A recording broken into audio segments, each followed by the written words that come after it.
బాలు తన పని అయ్యాక ఇంటికి వస్తాడు. ఇంటికి రాగానే అక్కడ ఉన్న సత్యం అలాగే మీనా వాళ్ళిద్దరూ కూడా గుమ్మం దగ్గర నిల్చొని వెయిట్ చేస్తూ ఉంటారు. అది చూసి బాలు అయితే ఏంటి మామ కోడళ్ళు అర్ధరాత్రి వేళ వరకు గుమ్మం దగ్గర కాపలా కాస్తున్నారు ఎవరి కోసం అని చెప్పి అంటూ ఉంటాడు. దాంతో మీనా అయితే మీకోసమే అండి, ఏంటండి ఎంత టైం అయినా ఇంకా రాలేదు అని చెప్పి అంటుంది. చిన్న పని ఎక్కువైందిలే మరేం అనుకోకు అని చెప్పి అంటాడు.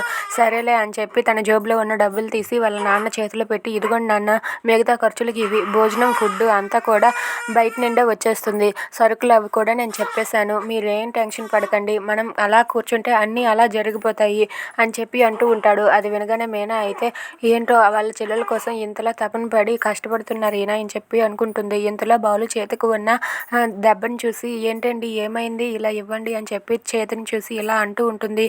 ఏమైందండి ఇంత పెద్ద గాయం అయింది అని చెప్పి అంటుంది. దాంతో బాలు అయితే ఏం కాదులే, ఈ దెబ్బ ఇప్పుడు ఉంటుంది 2 రోజులు ఉంటుంది అంతే, అదే నా చెల్లెల ముఖంలో సంతోషం ఎల్లవేళలా అలాగే ఉండాలి, నా చెల్లెల కోసం నేను ఏదైనా చేస్తానని చెప్పి బాలు అంటాడు. అది విని ప్రభావతి సత్యం వాళ్ళిద్దరూ కూడా ఒక్కసారిగా షాక్ అయిపోతారు.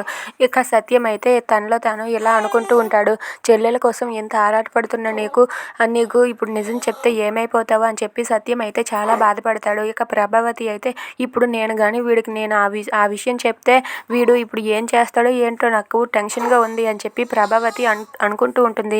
ఇక ప్రభావతి సత్యం బాలుని ఆ ఫంక్షన్లో ఉండకూడదని చెప్తారా? If you like this video please